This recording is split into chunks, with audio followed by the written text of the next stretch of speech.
Praise the lord. ક્રિસ્તમાં ભાઈએ તથા બહેનો, દિવ્ય દયા અને દિવ્ય સંદેશમાં તમારું સ્વાગત છે. જુલાઈ 19મી તારીખ. આ સંદેશ સાંભળવા તમારા સૌ માટે વિશેષ પ્રાર્થના કરું છું. તમારા બાઇબલ લઈ લો, પ્રભુ ઈસુના વચન સાંભળીએ. માથીનો ગ્રંથ 12મો અધ્યાય 14થી 21મી કલમ સુધી. ફરોશીએ બહાર જઈને ઈસુનું કાસળ કાઢવાનું કાવતરું રચ્યું. ઈસુને એની ખબર પડી ગઈ એટલે તેઓ ત્યાંથી ચાલ્યા ગયા. પુષ્કળ લોકો તેમની પાછળ ગયા.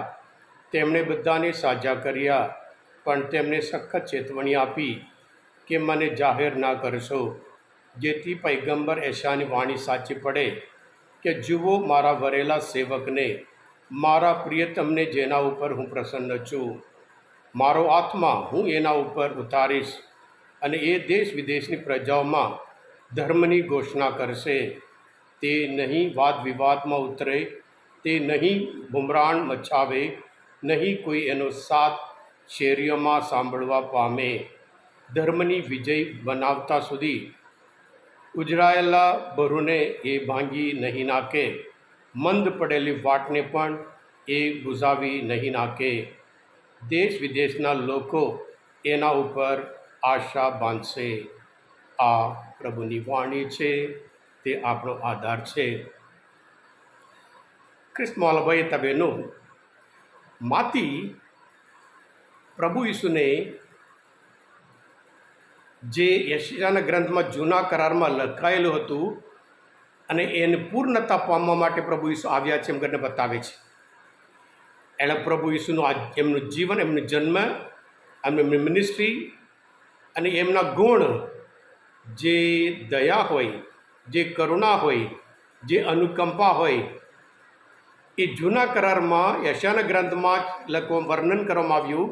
જ્યારે મસીહા આવે એનામાં આ બધું ગુણો, કે દયા હોય, કરુણા હોય, અનુકંપા હોય, બધું એમના જીવનમાં દેખાય એમ કરીને. એટલે પ્રભુ ઈસુ યશાયાના ગ્રંથમાં જે લખાયેલું હતું એ પૂર્ણતા પામવા માટે, પૂર્ણ કરવા માટે આવ્યા એમ કરીને માગતી રજૂઆત કરે છે. ખ્રિસ્તમાં ભાઈ તબેન, આજના શુભ સંદેશમાં બે પ્રકારના લોકો આપણે જોઈએ છીએ. એક બાજુ ફરોશી લોકો, અને એ લોકો શું કરે છે? કાવતરું રચે છે, અને પછી એમના પ્રત્યે અધેકાય છે, અને પછી એમને મારી નાખવાનું છે, અને એમના પ્રત્યે નફરત છે. એ ફરોશી લોકો.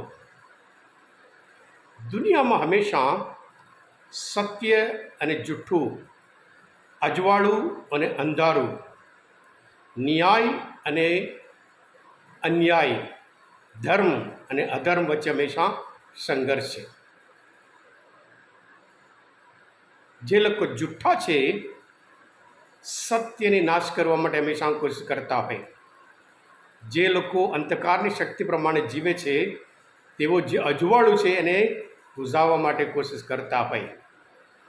જે લોકો અધર્મ છે, અધર્મના છે, ધર્મને કલાશ કરી નાખવામાં, બરબાદ કરવા માટે કોશિશ કરતા હોય છે.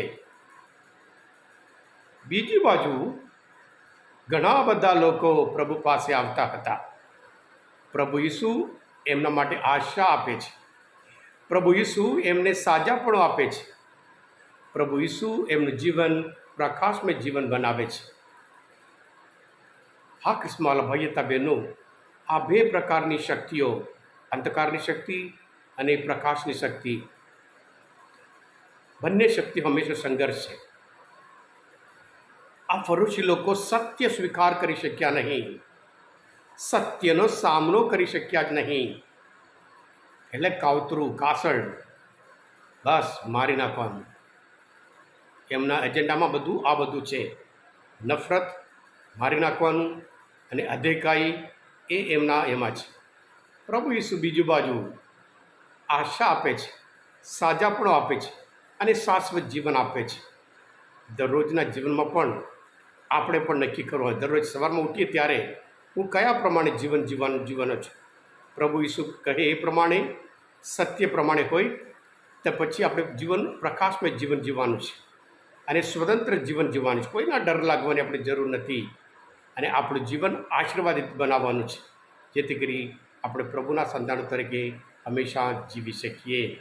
આ ખ્રિસ્તમાં ભાઈ બહેનો, આજના આ શુભ સંદેશ, આ મનન ચિંતન, શાસ્ત્રપાઠ સમજવા માટે, પ્રભુ ઈસુને ઓળખવા માટે, પ્રભુ ઈસુ કેવી રીતે જૂના કરારમાં લખાયેલું બધું પૂર્ણ કરવા માટે આવ્યા હતા, ફૂલફિલમેન્ટ કરવા માટે આવ્યા હતા, હું તો પરિપૂર્તિ કરવા માટે આવ્યા હતા, એ બતાવે છે.